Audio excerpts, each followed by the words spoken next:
नमस्कार, मैं जर्नलिस्ट रोहित शर्मा। आप मेरे साथ में हैं दिल से रोहित चैनल में। दोस्तों, राजस्थान में कांग्रेस पार्टी के जो रणनीतिकार हैं उनके चेहरों पर ओवर कॉन्फिडेंट है, अहंकार है। ठीक इसी तरह का ओवर कॉन्फिडेंट हरियाणा में भूपेंद्र सिंह हुड्डा, रणदीप सुरजेवाला जैसे नेताओं के चेहरों पर भी देखा गया था।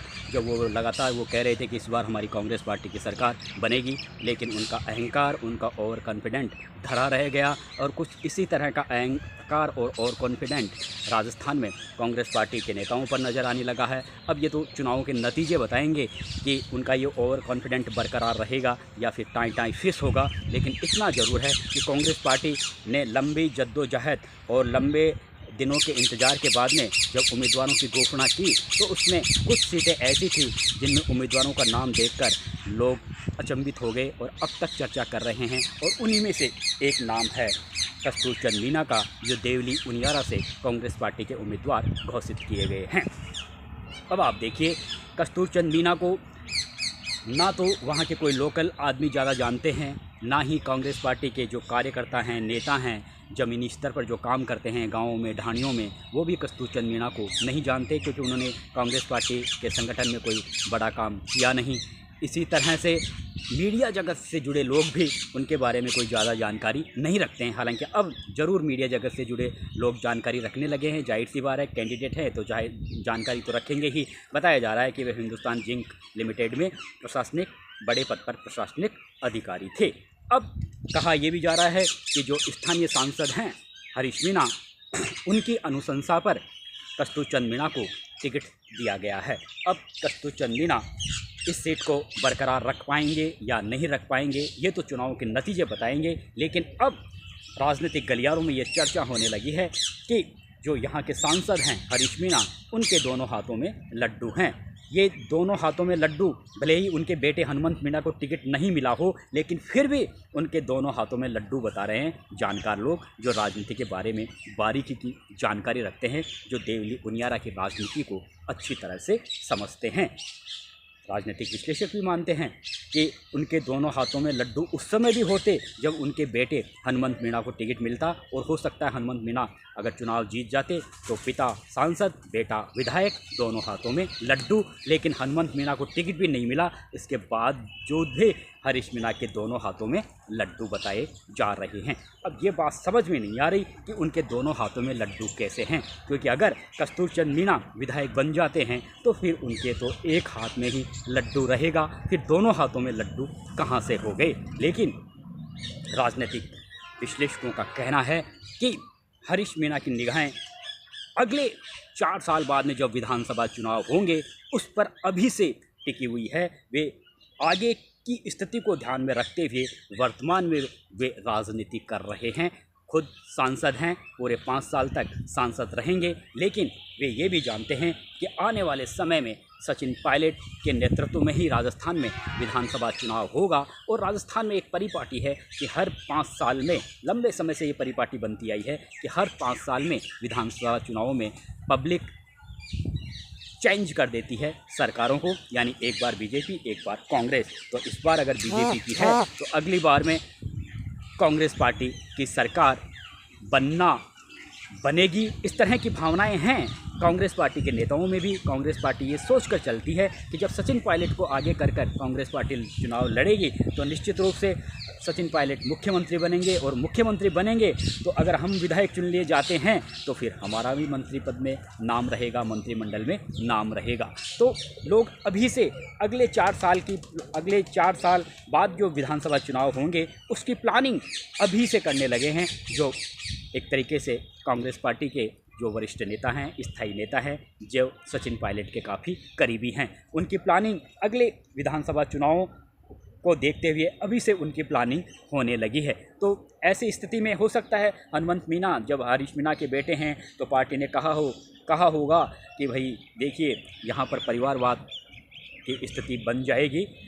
ऑलरेडी हम झुंझुनू से और रामगढ़ से वहाँ परिवार के सदस्यों को टिकट दे रहे हैं। जुबेर खान के बेटे आर्यन खान को टिकट मिला है, और झुंझुनू में ओला परिवार से अलग किसी और के बारे में कांग्रेस पार्टी सोचती ही नहीं है। इसलिए कम से कम ये 2 सीटें तो ऐसी रहे, दौसा और देवली उनियारा, जिसमें पार्टी को परिवारवाद का टैग ना लगे। इसलिए हरीश मीणा को समझा दिया गया होगा, लेकिन उन्हें ये विश्वास में दिया होगा पार्टी ने कि आप कोई ऐसा नाम बताइए, आपकी अनुशंसा को हम आगे रखकर टिकट फाइनल करवाएंगे। तो उस समय हो सकता है हरीश मीणा ने कस्तूर चंद मीणा का नाम रखा हो, और इस तरह की संभावना भी है, इस तरह की चर्चाएँ भी है कि कस्तूर चंद मीणा का नाम हरीश मीणा ने ही आगे किया था।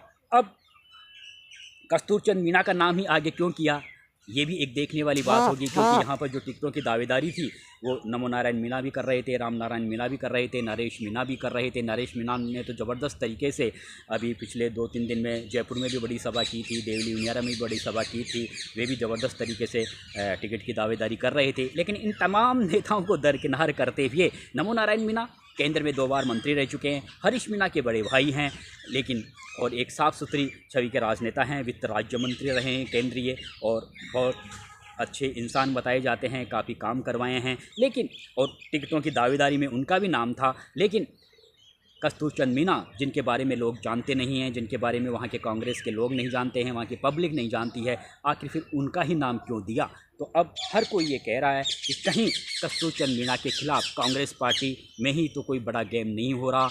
जो कांग्रेस पार्टी के जो स्थायी बड़े नेता हैं, जिन्होंने पैरवी की है या जिन्होंने नाम आगे किया है, कहीं वो तो कोई बड़ा गेम नहीं खेलेंगे कस्तूर चंद मीणा को, कहीं वो तो उनकी जीतने की स्थिति बनाने के बजाय कहीं उनकी टांग खिंचाई तो नहीं करेंगे, कहीं उनकी हार की पटकथा तो नहीं लिखेंगे। ये इस तरह की चर्चाएं हो रही है। अब किसके मन में क्या चल रहा है ये तो आने वाला समय बताएगा, चुनावों के नतीजे बताएंगे। लेकिन इतना ज़रूर है कि हरीश मीणा अगला जब विधानसभा चुनाव होगा तो हरीश मीणा भले ही उस समय सांसद रहेंगे, और लेकिन वे विधायकी का चुनाव जरूर लड़ेंगे, क्योंकि वे जानते हैं सचिन पायलट के नेतृत्व में चुनाव, ये तो तय है, सचिन पायलट के नेतृत्व में चुनाव लड़ा जाएगा। और हो सकता है सचिन पायलट को मुख्यमंत्री के रूप में पेश करके कांग्रेस पार्टी चुनाव लड़े।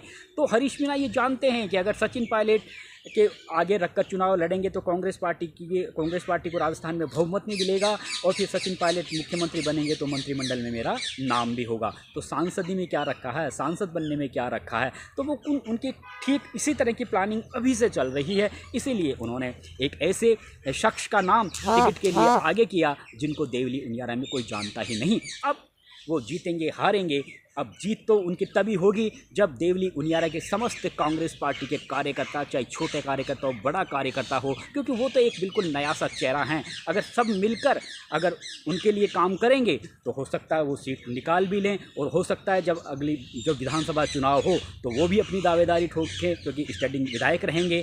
तो ये सारी चीज़ें होगी, लेकिन ये 4 साल बाद में होगी। लेकिन इस तरह की स्थितियाँ ना बने कि कस्तूर चंद मीणा फिर से टिकट ना मांग लें, तो क्यों ना ब्रेक अभी लगा दिया जाए, इस तरह का खेल भी हो सकता है। तो इन सारी स्थितियों को देखते हुए ही लोग कह रहे हैं कि हरीश मीणा के दोनों हाथों में लड्डू हैं, भले ही उनके बेटे को टिकट ना मिला हो। अब आप समझ गए होंगे कि मैं क्या कहना चाहता हूँ, और क्योंकि आप काफ़ी बुद्धिमान मेरे दर्शक हैं, लेकिन इतना बात ज़रूर है कि कांग्रेस पार्टी ने कुछ सीटों पर ठीक तरह से इतनी जद्दोजहद भी की, इतनी मंत्रणा भी की, इतना इंतज़ार भी करवाया, लेकिन इसके बावजूद भी जिस तरह का जो टिकटों का वितरण हुआ है उसमें कहीं ना कहीं एक जो सही सोच होनी चाहिए, एक जो जीत का जज्बा होना चाहिए, एक जो बैलेंस होना चाहिए, वो कहीं नज़र नहीं आ रहा। इसलिए कहीं ना कहीं कांग्रेस पार्टी को इन विधानसभा उपचुनाव में कुछ सीटों पर दिक्कतें ज़रूर हो सकती है, और हो सकता है कांग्रेस पार्टी को हार का सामना करना भी पड़ जाए। लेकिन अभी काफ़ी जल्दीबाजी होगा ये कहना, क्योंकि कांग्रेस पार्टी में नेता एक दूसरे को ठिकाने लगाने में, एक दूसरे का अस्तित्व को मिटाने में ज़्यादा दिलचस्पी रखते हैं। ये कांग्रेस पार्टी में एक बहुत बड़ी बीमारी लग गई है कांग्रेस पार्टी के नेताओं में। अब ये तो आने वाला चुनाव के नतीजे बताएंगे कि कौन कितनी सीटें राजस्थान में जीतता है। नमस्कार दोस्तों।